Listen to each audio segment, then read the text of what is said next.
That's me. My name is George, and I'm a filmmaker.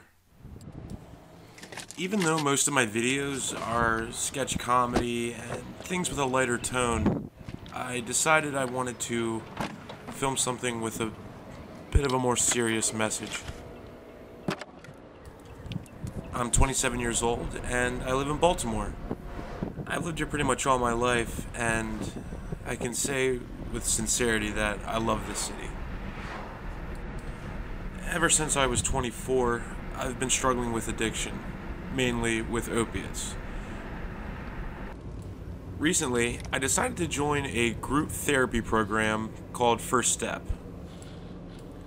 It's a place where recovering addicts like myself just get together and talk for a few hours about things we're currently dealing with and just stuff on our minds. Guys, hello. Hi, Jen. Hi. How are you? That's Jen. She's the receptionist, and she is awesome. Anyway, as much as I would love to tell my story, this film is actually about someone else. Somebody who I feel has a story that needs to be heard.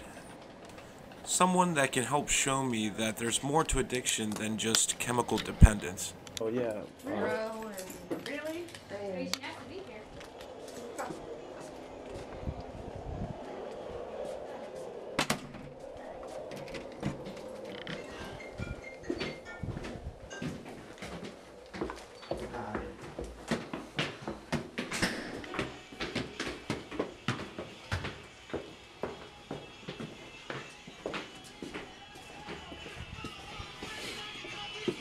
Cool shirt, Corey.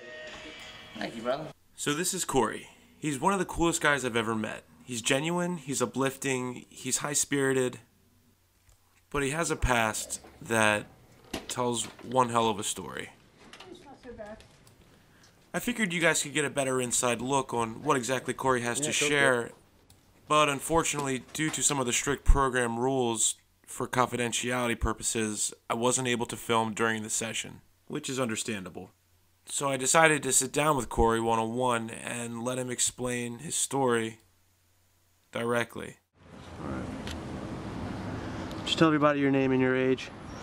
My name's Corey. I'm 28. Alright. How long have you been an addict for, Corey? Well, the hard stuff, probably about 8 years. 8 years. Do you think there's ever going to be a time in your life when you'll be clean for good? I'm hoping I get it right the first time. It's my first time getting help. I never thought that the 49 days was possible. How long have you've been clean for 49 days? Yeah. Do you think you've been treated differently as an addict as of compared to when you were sober? Oh yes, definitely. Well, I mean, at first I wasn't, you know, because I think people had pity on me for what I was going through, that they just, no one ever told me to stop at first, you know? Mm-hmm. You know, that people knew I took, you know, my brother's death really hard.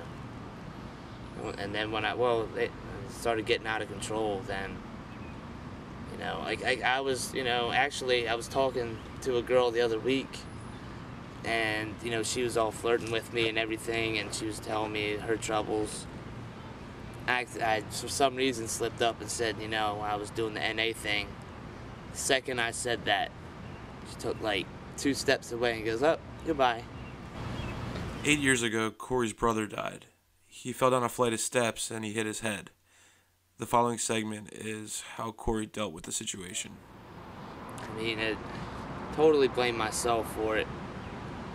I'd never done anything hard before then. I was against drugs. And, you know, he fell down. He was suicidally depressed, an alcoholic. My parents were out of the country. I was kind of left taking care of him. He fell down the steps and smacked his head really hard. You know, I still have that ringing in my head all the time, that sound of the skull meeting a hard surface. And I knew he needed to go to the hospital. And I didn't take him. And I carried him to the couch and I said, "You want to go?" And he said no. And I was actually proud of myself that I could pick him up dead weight and carry him to the couch, you know. He just looked up at me and smiled. When did he die? He died the next morning. You know, and there wasn't any blood at the time, but the next morning, you know, like he stopped breathing. There was blood and other stuff that goes along with death. And I walked away. I don't know if it was shock or intention. I don't know. I beat myself every day of trying to go through my mind, why did I do that?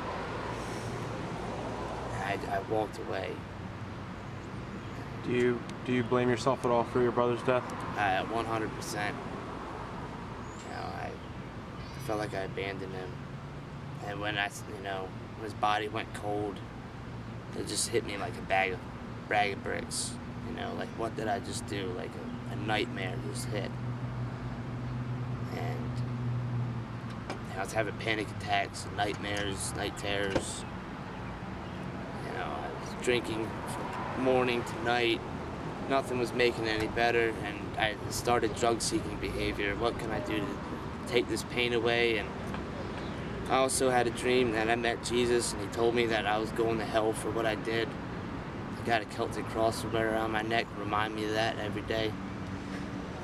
So I thought rock bottom was where I deserved to be, and also I wanted to numb myself, and I first started with Oxycontin and moved to heroin. After hearing Corey's story, I realized that addicts are just people who have lost something in their life, and they're just trying to replace it with a substance. It's not easy being an addict. It has its ups and downs, but there's no doubt that it does make you stronger as a person. I felt bad for Corey at first. He had a sad story. His brother died, and he just blamed himself. But eventually, I almost envied him, because he's went through all this pain and all this darkness, but no matter what, I always see him smiling and laughing, and I can tell he's trying extremely hard.